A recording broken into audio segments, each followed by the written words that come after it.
आजच्या या सखोल चर्चेमध्ये सर्वांचं स्वागत आहे.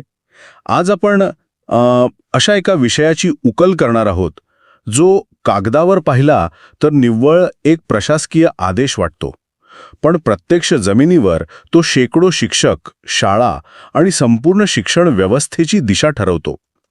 आजचा आपला विषय आहे बीड जिल्हा परिषदेच्या माध्यमिक शिक्षण विभागाने 6 मार्च 2026 रोजी काढलेले एक अत्यंत महत्त्वाचे आणि तातडीचे पत्र. हे पत्र सध्या शिक्षण वर्तुळात प्रचंड चर्चेचा विषय बनले आहे. चला तर मग या पत्राची सविस्तर उकल करूया. या पत्राचा मुख्य विषय आहे सन 2025-26च्या संच मान्यतेनुसार अतिरिक्त ठरलेल्या सहशिक्षकांचे समायोजन. आता हे वरवर वाचायला खूप सोपे वाटते, पण या एका वाक्यामागे केवढे मोठे प्रशासकीय चक्र फिरत असते हे आज आपण समजून घेणार आहोत. हे चक्र खरोखरच खूप गुंतागुंतीचे असते. जेव्हा आपण कोणत्याही सरकारी किंवा निमसरकारी पत्राचे विश्लेषण करतो तेव्हा एक गोष्ट नेहमी लक्षात ठेवली पाहिजे की असे आदेश कधीच हवेत गोळीबार केल्यासारखे काढले जात नाहीत. म्हणजे त्याला काहीतरी भक्कम आधार असतोच. नक्कीच, त्याला एक भक्कम कायदेशीर आणि प्रशासकीय पार्श्वभूमी असते. या पत्राच्या सुरुवातीलाच जे 4 मुख्य संदर्भ दिले आहेत ते या संपूर्ण प्रक्रियेचा कणा आहेत. बरं, हे 4 संदर्भ कोणते आहेत? पहिला संदर्भ आहे महाराष्ट्र खासगी शाळांतील कर्मचारी सेवेच्या शर्ती नियमावली 1981.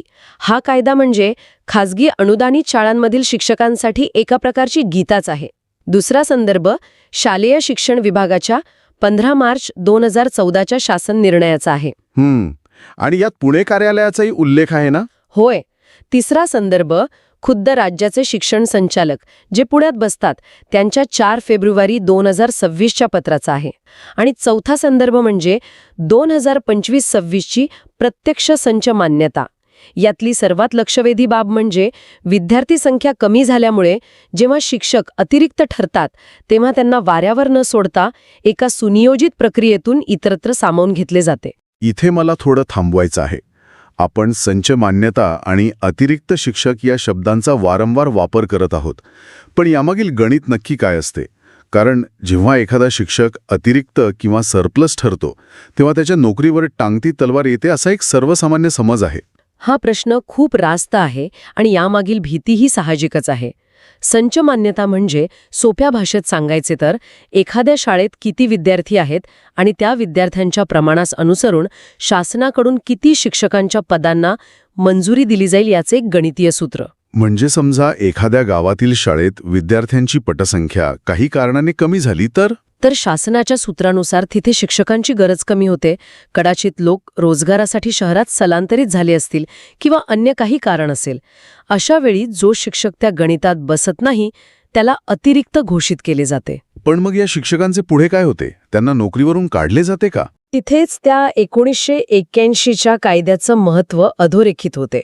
त्या कायद्यामुळे या अतिरिक्त ठरलेल्या शिक्षकांना थेट नोकरीवरून काढले जात नाही, तर त्यांना कायदेशीर संरक्षण मिळते. त्यांना वाऱ्यावर सोडले जात नाही आणि म्हणूनच ही समायोजन म्हणजेच ॲडजस्टमेंटची प्रक्रिया राबवली जाते. म्हणजे अतिरिक्त ठरलेल्या शिक्षकाला अशा दुसऱ्या एखाद्या शाळेत सामावून घेतले जाते जिथे विद्यार्थ्यांची संख्या जास्त आहे आणि शिक्षकांची पदे रिक्त आहेत. अगदी बरोबर. बीड जिल्हा परिषदेचे हे 6 मार्च 2026चे पत्र याच प्रत्यक्ष अंमलबजावणीचे आदेश देते. शिक्षण संचालकाने दिलेल्या सूचनेनुसार ही संपूर्ण प्रक्रिया मार्च महिन्याच्या सुरुवातीलाच अत्यंत गतीने पूर्ण करण्याचं उद्दिष्ट ठेवण्यात आले आहे. या पत्रातील सूचना वाचताना मला एक गोष्ट प्रकर्षाने जाणवली. ती म्हणजे या प्रक्रियेची विभागणी.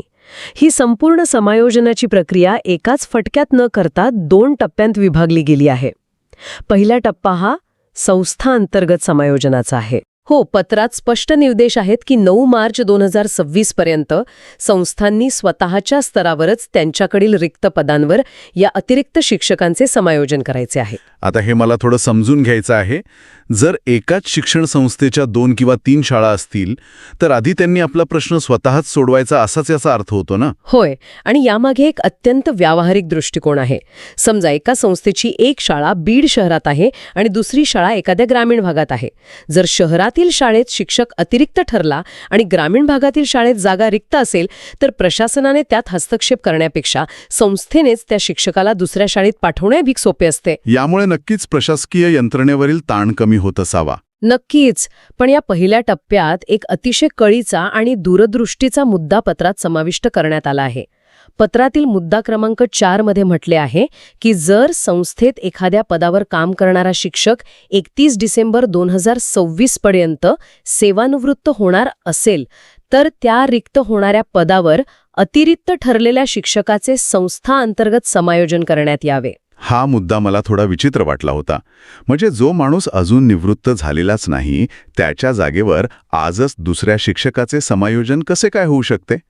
हे म्हणजे भविष्यातील गोष्टींचे आजच गणित मांडल्यासारखे नाही का? हे विचित्र वाटू शकते, पण प्रशासकीय दृष्ट्या हा एक अत्यंत हुशार निर्णय आहे. विचार करा, जर एका शाळेतील एखादा शिक्षक ऑक्टोबर किंवा नोव्हेंबर 2026 मध्ये निवृत्त होणार असेल आणि आज मार्च महिन्यात त्या शाळेतील दुसरा एखादा तरुण शिक्षक विद्यार्थी संख्या कमी झाल्यामुळे अतिरिक्त ठरला असेल.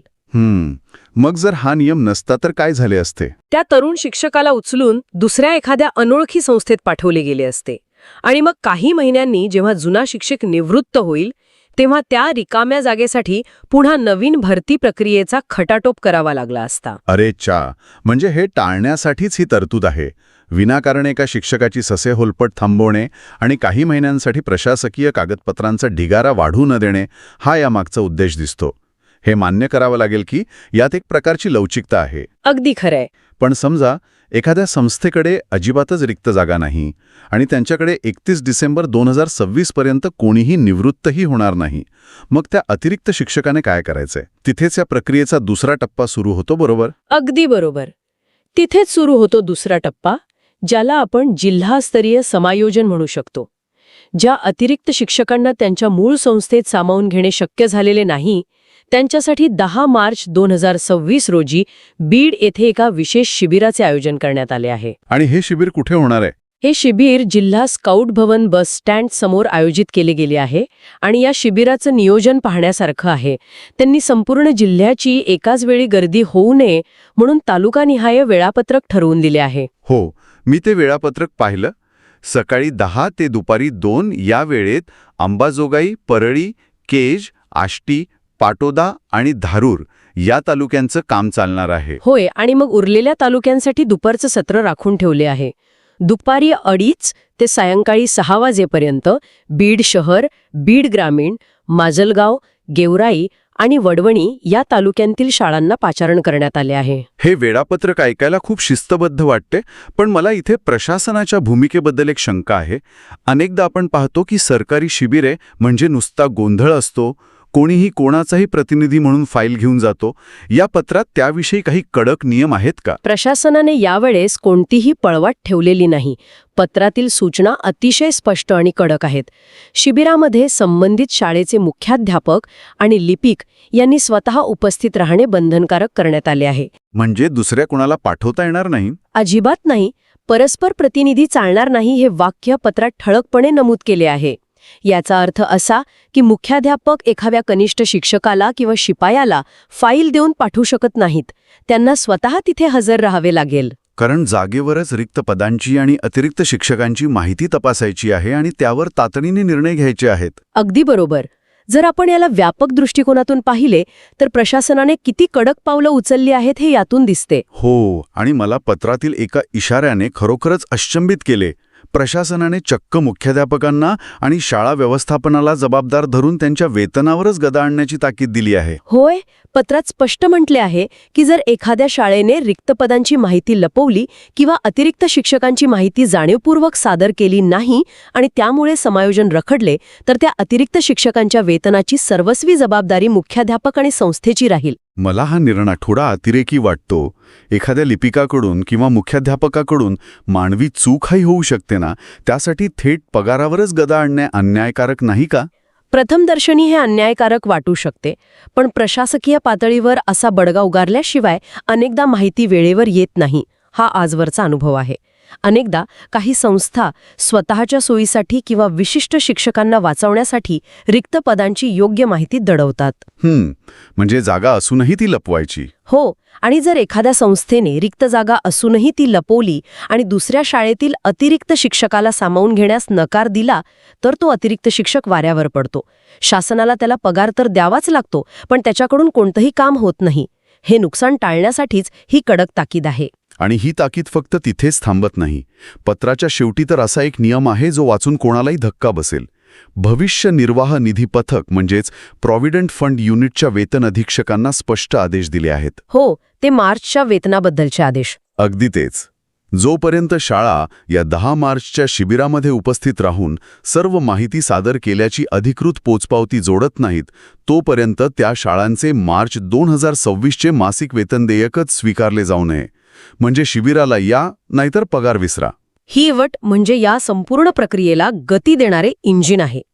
वेतन देयक रोखण्याची धमकी दिल्यावर कोणतीही शाळा माहिती दडवण्याचे किंवा शिबिराला दांडी मारण्याचे धाडस करणार नाही. आता या सर्व कठोर नियमांच्या पलीकडे जाऊन आपण एका वेगळ्या आणि अत्यंत महत्त्वाच्या पैलूकडे वळूया. संच मान्यतेमुळे शिक्षक अतिरिक्त ठरतात हे आपण पाहिले, पण या पत्रातील एक मुद्दा असा आहे जो सांगतो की सर्वच शिक्षकांना या नियमाच्या जात्यात भरडले जात नाहीये. हो, काहींना यातून विशेष संरक्षण देण्यात आले आहे. इथेच खरी रंजक गोष्ट समोर येते. पत्रात अत्यंत स्पष्टपणे नमूद केले आहे की क्राफ्ट, संगीत, तबलाजी आणि कला शिक्षकांना संरक्षण असल्यामुळे त्यांना अतिरिक्त ठरवण्यात येऊ नये, तसेच त्यांची नावे या कार्यालयाकडे देण्यात येऊ नयेत. बरोबर. हे वाचून मला प्रश्न पडला. एका बाजूला गणित, विज्ञान किंवा भाषांसारखे मुख्य विषय शिकवणारे शिक्षक, ज्यांच्यावर विद्यार्थ्यांचा पाया अवलंबून असतो, त्यांना विद्यार्थी संख्या कमी झाली म्हणून अतिरिक्त ठरवून दुसऱ्या गावी पाठवले जाते, आणि दुसऱ्या बाजूला तबला किंवा क्राफ्ट शिकवणारे शिक्षकांना मात्र अभय दिले जाते. हां, खूपच गुंतागुंतीचा आणि संवेदनशील प्रश्न आहे. वरवर पाहता मुख्य विषयांच्या शिक्षकांना हा अन्याय वाटू शकतो, पण यामागे शासनाचा एक सखोल शैक्षणिक विचार आहे. आपण जेव्हा गणिताचा विचार करतो तेव्हा संच मान्यता ही पूर्णपणे विद्यार्थी आणि शिक्षक यांच्या प्रमाणावर चालते. हो, पटसंख्येच्या आधारावर. पण क्राफ्ट, संगीत, कला किंवा तबला हे विषय केवळ विद्यार्थ्यांच्या संख्येच्या गणितात बसवता येत नाहीत. हे विषय विद्यार्थ्यांच्या सर्वांगीण आणि सांस्कृतिक विकासाचा भाग असतात. पण तरीही जर शाळेत विद्यार्थीच कमी असतील तर या कला शिक्षकांची गरजही. तिथेच तर खरी मेख आहे. जर विद्यार्थी संख्या थोडी कमी झाली म्हणून शाळेतला एकमेव कला किंवा संगीत शिक्षक अतिरिक्त ठरवून काढून टाकला, तर त्या शाळेतील उरलेल्या मुलांनी काय करायचे? त्यांच्या कलेची भूक कोणी भागवायची? म्हणजे मुख्य विषयांसाठी अनेक शिक्षक असू शकतात, पण संगीत किंवा क्राफ्टसाठी साधारणपणे संपूर्ण शाळेत एकच शिक्षक असतो. अगदी तेच. जर त्यालाच हलवले तर तो विषयच शाळेतून हद्दपार होईल. म्हणूनच शालेय जीवनात कलेचे आणि कौशल्याचे जे अनन्यसाधारण महत्त्व आहे ते टिकवून ठेवण्यासाठी शासनाने अत्यंत जाणीवपूर्वक या शिक्षकांना अतिरिक्त ठरवण्याच्या प्रक्रियेतून वगळले आहे. हे स्पष्टीकरण नक्कीच विचार करायला लावणारे आहे.